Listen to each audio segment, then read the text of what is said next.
Hello guys, welcome back to my channel. आज की video में बात करने वाले हैं types of loans, secured versus unsecured loans, banks में और एनबीएफसीज में क्या फर्क होता है, education loan versus personal loan, best rate of interest, documents क्या क्या चाहिए होंगे आपको अपना लोन प्रोसेस कराने के लिए, प्रोसेसिंग फीस कितनी होती है और आपको लोन जल्दी सैंक्शन कराने के लिए अपनी प्रो टिप्स भी इस वीडियो में मैं आपको दूंगा। आपसे रिक्वेस्ट है कि आप वीडियो को एंड तक जरूर देखें ताकि आपको लोन के सारे एस्पेक्ट्स की जानकारी मिल पाए और सिर्फ मैं आपकी मेहनत बचाने के लिए मैं आपको एजुकेशन लोन चेकलिस्ट दूंगा ताकि आप पूरी नॉलेज के साथ लोन की टर्म्स एंड कंडीशंस और बेस्ट डील को आप कंपेयर कर सकें और देख पाएं कि आपके लिए कौन सा बैंक और एनबीएफसी बेस्ट रहेगा एजुकेशन लोन के लिए। तो चलिए वीडियो को शुरू करते हैं। सबसे पहला point, types of education loans.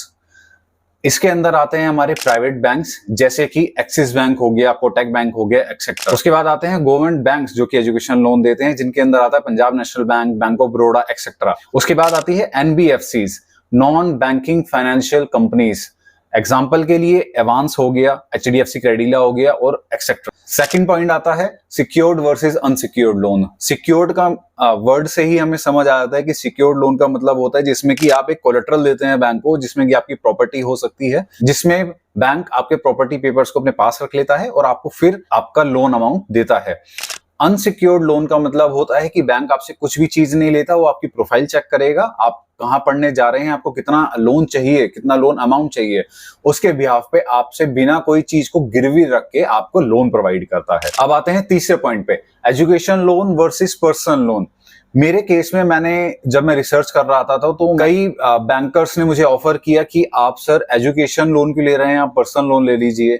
तो मैं आपको बताता हूं एजुकेशन लोन और पर्सनल लोन के क्या प्रोज होते हैं, क्या कॉन्स होते हैं, एजुकेशन के फायदे क्या होते हैं और पर्सनल लोन के क्या फायदे और नुकसान होते हैं। सबसे पहले एजुकेशन लोन का जो रेट ऑफ इंटरेस्ट है आपको हमेशा कम मिलेगा in comparison to personal loan से। दूसरा पॉइंट, एजुकेशन लोन का जो अमाउंट है वो हमेशा ज्यादा सैंक्शन होगा in comparison to personal loan.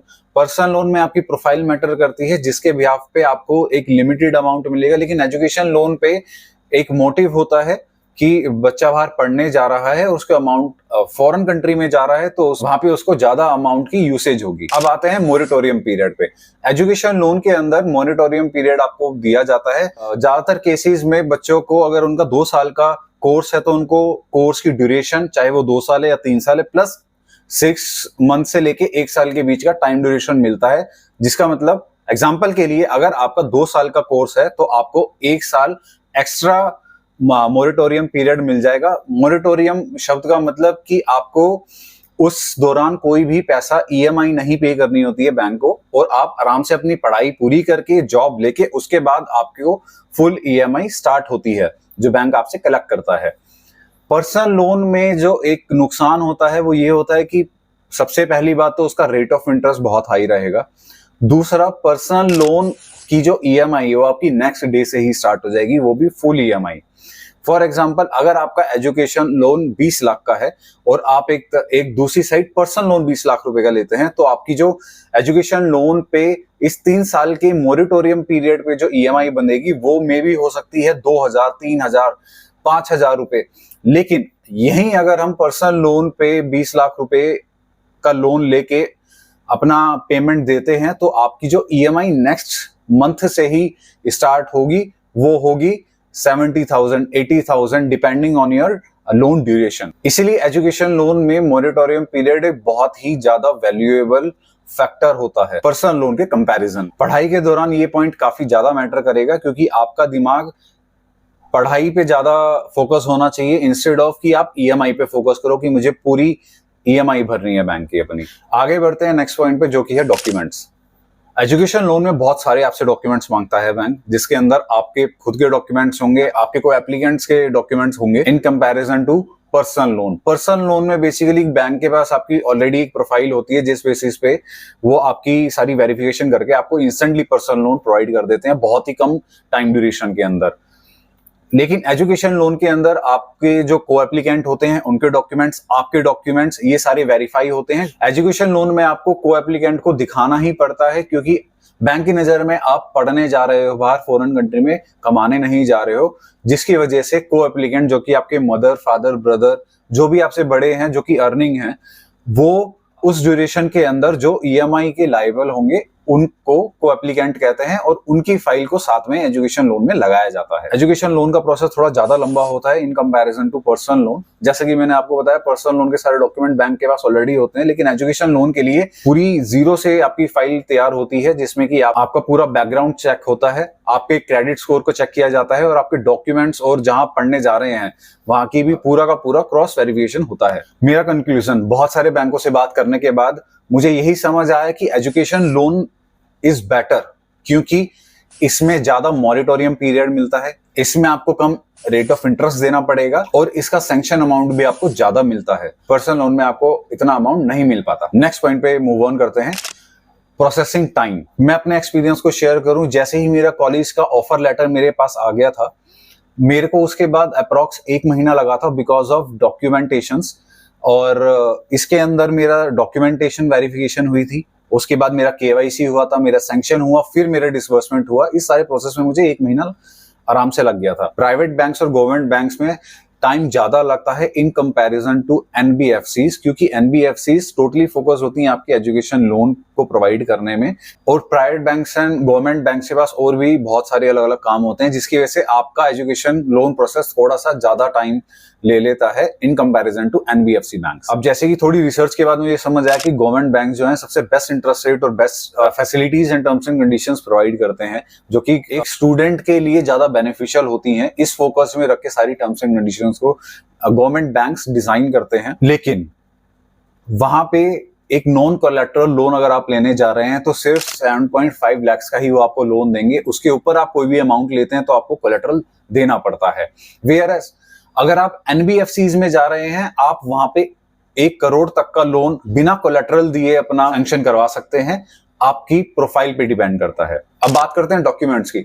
मैं कहूंगा डॉक्यूमेंट्स ही आपके पूरी लोन फाइल की नींव होते हैं। ऐसा मैं क्यों कह रहा हूं, क्योंकि जब आप एजुकेशन लोन लेने जा रहे हैं, जैसे मैंने आपको पहले भी बताया कि आपकी फाइल को जीरो से एनालाइज करा जाएगा, तो अगर आपके डॉक्यूमेंट सारे कंप्लीट हैं, आपने डे 1 पे ही अपने बैंकर को सारे के सारे डॉक्यूमेंट्स दे दिए, तो आपकी फाइल बहुत ही स्मूथली प्रोसेस होगी।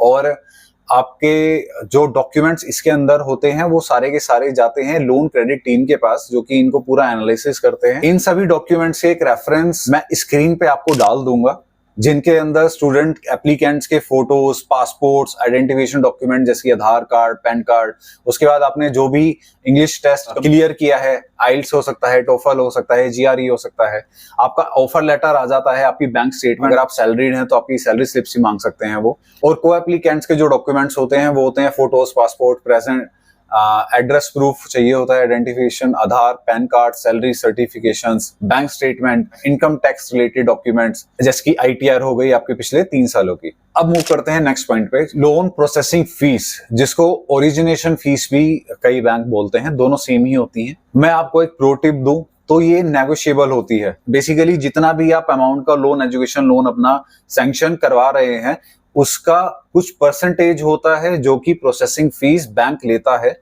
आपके लोन को प्रोसेस करने के लिए। ये वेराई करता है 0.5% से लेके 1.5% तक, जितना मैंने रिसर्च किया, और हर किसी के केस में ये अलग अलग हो सकता है, आपकी प्रोफाइल पे डिपेंड करता है। दूसरा, आप कितना नेगोशिएट करा सकते हैं अपने बैंकर से।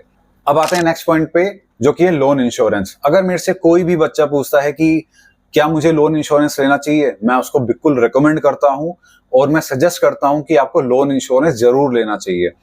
आप ये सोचिए, आप आज लाखों का लोन, एजुकेशन लोन लेके जा रहे हैं, वो सारा बर्डन आपके ऊपर और आपके पेरेंट्स के, जो कि को एप्लीकेंट है, उनके ऊपर होगा ईएमआईज का। तो उस चीज को इन फ्यूचर अगर हम एक सेफ साइड लेके चलें कि कोई फ्यूचर में आपके साथ मिसहैपनिंग हो जाती है, तो आप या आपके पेरेंट्स लायबल ना हो ईएमआईज के। लोन इंश्योरेंस आपको इस चीज से बचाता है, जिससे कि आप और आपके को एप्लीकेंट के ऊपर कोई भी रिस्क नहीं रहता फ्यूचर में और लोन का बर्डन नहीं पड़ता। नेक्स्ट पॉइंट पे मूव ऑन करते हैं, जो कि है life plus health insurance. Loan sanction कराते दौरान आप अपनी मर्जी से लाइफ एंड हेल्थ इंश्योरेंस को ऑप्ट कर सकते हैं, क्योंकि कई सारे केसेस में मैंने देखा है जो बैंकर होता है ना, वो आपको डरा कर, आपको बहुत ज्यादा कहानियां सुनाकर आपको वो पॉलिसीज को चेपने की कोशिश करते हैं, क्योंकि उसमें उनका पर्सनल कमीशन बना होता है। इसलिए वो बच्चे को या पेरेंट्स को ये माइंड मेकअप करने की कोशिश करते हैं, इस डर में लाने की कोशिश करते हैं कि आप ज्यादा से ज्यादा का लाइफ और हेल्थ इंश्योरेंस उनके ही बैंक से करवाए। अगर आप वही सेम प्लान किसी और इंश्योरेंस प्रोवाइडिंग कंपनी में देखने जाएंगे, वहां पे कम रेट में उससे भी अच्छा बेटर ऑप्शन मार्केट में अवेलेबल होता है। तो मैं आपको सजेस्ट करूंगा आप वो भी साथ में एक्सप्लोर करें। जरूरी नहीं है कि बैंक जो कह रहा है या बैंकर जो कह रहा है वही महंगे वाला प्लान लेना है, आपको कम रेट में भी वो प्लान मार्केट में मिल सकता है। तो ध्यान रहे कि आप इस अमाउंट को अपनी नीड्स और अंडरस्टैंडिंग के हिसाब से ही ओके करें। और एक और बात, ये अमाउंट आपके प्रिंसिपल अमाउंट के अंदर भी ऐड हो जाता है, जिसका मतलब है आपको हाथों हाथ ये पैसा नहीं देना होता, वो आपको लोन के साथ ही ईएमआईस में वापस चला जाता है। अब आते हैं एजुकेशन लोन के नेक्स्ट बेनिफिट पर, जो कि है इनकम टैक्स रिबेट। आप अपने लोन पे जो ईएमआई पे करोगे, जो इंटरेस्ट पे करोगे, आप at the end of the fiscal year आप अपने टैक्स में उसकी रिबेट पा सकते हैं, जो कि अंडर सेक्शन 80E होता है। आप इस इनकम टैक्स रिबेट का अप टू 8 इयर्स तक फायदा उठा सकते हैं। अब बात करते हैं मैंने कहां अप्लाई किया था। मैंने बेस्ट रेट ऑफ इंटरेस्ट और टर्म्स एंड कंडीशंस को सर्च करने के लिए इंडिया के ज्यादातर सारे बैंक्स और एनबीएफसीज में अपनी फाइल लगाई थी, जैसे कि एवांस हो गया, एचडीएफसी बैंक हो गया, पीएनबी हो गया, बैंक ऑफ बड़ौदा हो गया, एचडीएफसी कैडिला हो गया, एक्सेट्रा। इन सभी जगह मैंने अपनी फाइल को अप्लाई किया था। इसलिए मैं आपसे बार बार कहता हूं कि आप मेरे चैनल को सब्सक्राइब कर लीजिए, ताकि आप लोगों की मेहनत बच सके, आपका समय बच सके और आपको ये सारी नॉलेज मेरी वीडियोस के थ्रू मिलती रहे। मेरा जो लोन है वो फाइनलाइज हुआ था एचडीएफसी कैडिला से। ये कोई स्पॉन्सर्ड वीडियो नहीं है, मैं सिर्फ अपना एक्सपीरियंस आप लोगों के साथ शेयर करने वाला हूं। मुझे जो रेट ऑफ इंटरेस्ट मेरे लोन पे पड़ा वो पड़ा 11.5%, जो कि फ्लोटिंग इंटरेस्ट रेट था। ये 3 साल का मोरिटोरियम पीरियड था, क्योंकि जो मेरा कोर्स है वो 2 साल का है प्लस 1 साल का मोरिटोरियम पीरियड, जिसके दौरान मुझे पार्शियल ईएमआईस पे करनी है, जो कि मैक्स टू मैक्स 4000 तक ही जाती हैं, जो कि एक बहुत ही अच्छी डील है। जितने भी मैंने अपने फ्रेंड्स और रिलेटिव से पता करा, तो उनके कंपैरिजन में एचडीएफसी कैडिला ने जो मुझे ऑफर दिया वो सबसे बेस्ट था। आफ्टर 3 इयर्स मेरे को फुल ईएमआई चार्ज होनी स्टार्ट होगी। अब मैं आपको बताता हूं मेरा इस पूरे काम में कितना खर्चा हुआ था। मैंने सिर्फ स्टार्टिंग में प्रोसेसिंग फीस दी थी, उसके अलावा अभी तक कोई हिडन चार्जेस फिलहाल मुझसे चार्ज नहीं करे गए हैं। बाकी अगर फ्यूचर में ऐसा कुछ मेरे सामने आता है तो मैं जरूर आपको अपनी वीडियोस में ही अपडेट करके रखूंगा। अब आते हैं प्रो टिप पे। जैसे कि मैंने आपसे प्रॉमिस किया था कि मैं आपको वीडियो के एंड में प्रो टिप दूंगा। प्रो टिप है कि आप लोन कहीं पे भी लोन अप्लाई करने से पहले अपने सारे डॉक्यूमेंट्स को अरेंज करके पहले ही एक फोल्डर में अपने पास रख लें, ताकि जब बैंकर आपसे आपके डॉक्यूमेंट मांगे आप डे 1 पे ही उसको सारे के सारे डॉक्यूमेंट्स दे सकें। इससे क्या होगा, आपका जो लोन का प्रोसेसिंग टाइम है, जितना जल्दी से जल्दी हो सकता है उतना जल्दी आपका लोन प्रोसेस होगा और आपका सैंक्शन प्लस डिसबर्समेंट में भी ज्यादा समय नहीं लगेगा।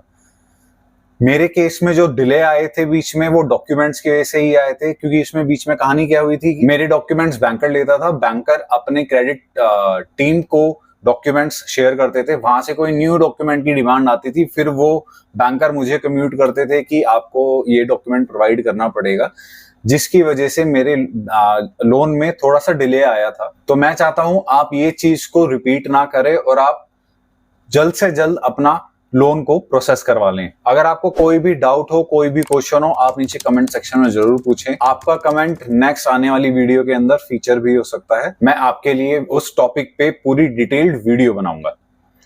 तो इसी के साथ आज की वीडियो को यहीं पे खत्म करते हैं। Thank you so much. मिलते हैं नेक्स्ट वीडियो में।